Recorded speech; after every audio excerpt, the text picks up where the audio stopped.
கிருஷ்ணாவை follow பண்ணி நிவின் வந்து அதிர்ச்சி அடைகிறாரு. பார்த்தா கிருஷ்ணா ராகவ மீட் பண்ணி பேசுகிறாரு. 2 பேருமே ரொம்ப காரசாரமாக பேசிகிட்டு இருக்காங்க. அப்போ ராகவ் வந்து சொல்கிறாரு, இந்த மாதிரி வந்து சொல்கிறது எல்லாமே நீ பக்காவாக முடிக்க மாட்டேங்கிற, இந்த மாதிரி பிளான் பண்ணி முடிக்கணும் அப்படின்னு சொல்லி நிறைய பிளான்ஸ்லாம் அவர்கிட்ட சொல்லிட்டு இருக்காரு. அதையெல்லாம் கிருஷ்ணா வந்து கண்டிப்பாக நான் செயல்படுத்துகிறேன் அப்படின்னு சொல்லிட்டு இருக்காரு. இது எல்லாம் வந்து பார்த்துட்டு வந்து அதிர்ச்சி அடைகிறார் நிவின். இவங்க 2 பேருக்குள்ளே என்ன வந்து வந்து பேச்சுவார்த்தையாக இருக்கும். ராகவ் வந்து கட்டளை போடுறான். இவன் வந்து கேட்குறான் என்னவா இருக்கும். கண்டிப்பாக வந்து இவங்க 2 பேரும் சேர்ந்து பிளான் போடுறாங்க. இது விஜய்க்கு எதிராகவும் காவேரி குடும்பத்துக்கு எதிராக தான் கண்டிப்பாக இருக்கும் அப்படின்னு சொல்லிட்டு முடிவு பண்ணுறாரு.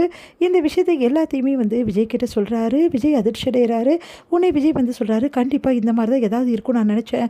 அதே மாதிரி தான் இருக்குது. அந்த கிருஷ்ணாவை வாட்ச் பண்ணதும் நல்லதாக போச்சு. அந்த கிருஷ்ணா ராகவ் பேச்சு கேட்டு தான் இவ்வளோ விஷயத்தை பண்ணிகிட்ருக்கான். ராகவ் வந்து தனியாக திட்டம் போடுறதுக்கு வாய்ப்பே கிடையாது.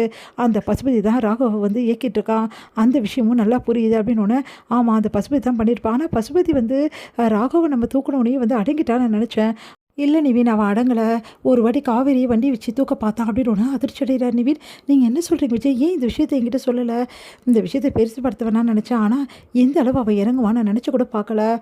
எனக்கு என்னமோ வந்து அந்த குடும்பமே வந்து பொய்யான குடும்பம் தோணுது. சரி, அப்போ எப்படி வந்து சொல்லியிருப்பாரு?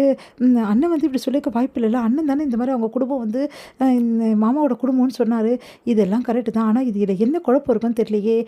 எதுக்காக வந்து இந்த மாதிரி நடக்குதுன்னு ஒன்றும் புரியல. இவங்க குடும்பத்தை வச்சு இந்த பசுபதி விளையாடுறானா? ஒருவேளை இவங்க குடும்பமே ஃப்ராடு குடும்பமா? இதில் ஏதாவது கண்டிப்பாக உண்மை இருக்க சான்சஸ் இருக்குது. இது எல்லாமே வந்து என்ன விஷயம் ஏது விஷயம் நம்ம கண்டுபிடிச்சி ஆகணும் நிவின் அப்படின்னு. அடுத்து வந்து நீங்கள் என்ன பண்ண போகிறீங்க விஜய்? கிருஷ்ணாவை போய் நல்லா லெஃப்ட் அண்ட் ரைட் வாங்கி உண்மையை வந்து வர வச்சிடலாமா அப்படின்னு. அதெல்லாம் வேணாம், அவனை விட்டு தான் பிடிக்கணும். அவன் எந்த அளவு போகிறான், என்ன பண்ணுறான், எல்லா விஷயமும் நம்மளுக்கு தெரியணும்னா அவனை நம்மளுக்கு தெரிஞ்ச மாதிரி அவன் பண்ணுற விஷயம் தெரிஞ்ச மாதிரி நம்ம காமிச்சிக்கக்கூடாது. இதுக்கப்புறமா இப்படியே இருந்தால் வேலைக்கு ஆகாது.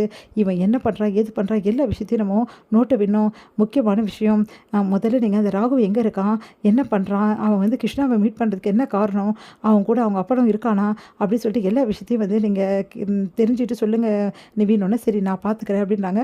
அந்த கிருஷ்ணாவை நான் பார்த்துக்கிறேன் அப்படின்னு சொல்லிட்டு விஜய் சொல்கிறாரு.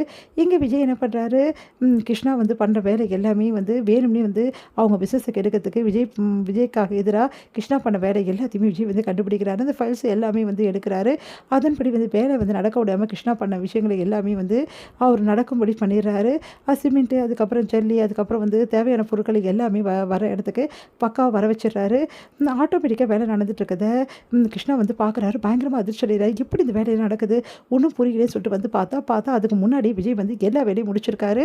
அதை பார்த்தா கிருஷ்ணா பயங்கரமாக அதிர்ச்சி அடையாது. சார் நீங்கள் ஏன் சார் இவ்வளோ கஷ்டப்பட்டு சிரமப்பட்டு வரணும்? நீங்கள் தான் இந்த சைட்டை என்கிட்ட ஒப்படைச்சிட்டிங்கல்ல, நான் பார்த்துக்கிறேன் சார்னோன்னே. வேலை நடந்தால் நான் ஏன் வரப்போகிறேன்? வேலை நடக்கலை சார், அதுக்கெல்லாம் சில காரணங்கள், அந்த காரணம் எல்லாமே நான் சரி பண்ணிட்டேன். இதுக்கப்புறம் வேலை நடக்கும். யார் நினச்சாலும் இந்த வேலையை நிறுத்த முடியாது அப்படின்னோடனே, சார் அப்போ நீங்கள் என்ன சந்தேகப்படுறீங்களா? நான் ஏன் கிருஷ்ணா உங்களை சந்தேகப்படுறேன்? நீங்கள் தான் கரெக்டாக எல்லா வேலையும் முடிக்கிறீங்களே. பாருங்கள், இவ்வளோ நாள் வந்து இந்த வேலை நடக்காமே இருந்தது.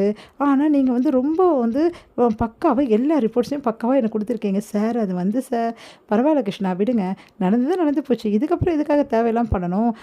நீங்கள் இந்த சைட் ஒர்க்கு பார்க்க வேணாம், இதை நானே பார்த்துக்கிறேன். உங்களுக்கு வேறு ஊருக்கு வச்சுருக்கேன் அப்படின்னு சொல்லிட்டு நிறைய விஷயங்கள் வந்து இங்கே வாங்கிடுவாங்க அங்கே வாங்கிடுவாங்க, இந்த விஷயம் பண்ணுங்க அப்படின்னு சொல்லிட்டு நிறைய விஷயங்கள் கொடுக்குறாரு. அதெல்லாம் பார்த்து சார் இல்லை சார் இந்த சைட்டு அதுதான் நான் பார்த்துக்கிறேன்னு சொல்லிட்டு எனக்கு கிருஷ்ணா, நான் சொல்கிற வேலையெல்லாம் முடிக்கவே நீங்கள் சாயந்தரம் ஆகிடும். இப்போ ஆரம்பித்தா தான் கிருஷ்ணா எல்லாத்தையும் பண்ண முடியும். அதனால் நீங்கள் இப்போ போகிறீங்களா, இதெல்லாம் நீங்கள் பார்க்கணும்ல கிருஷ்ணா, இதுவும் இம்பார்ட்டன்ட் தான் கிருஷ்ணா, ரொம்ப ரொம்ப இம்பார்ட்டன்ட். நான் இந்த வேலையெல்லாம் வேறு யாருக்காவது கொடுப்பேன், ஆனால் பொறுப்பானவங்க யாரும் இல்லைல்ல உங்களை மாதிரி அப்படின்னு. கிருஷ்ணா செம்ம டென்ஷன் ஆகிறாரு. என்னடா இது அப்படின்னு சொல்லிட்டு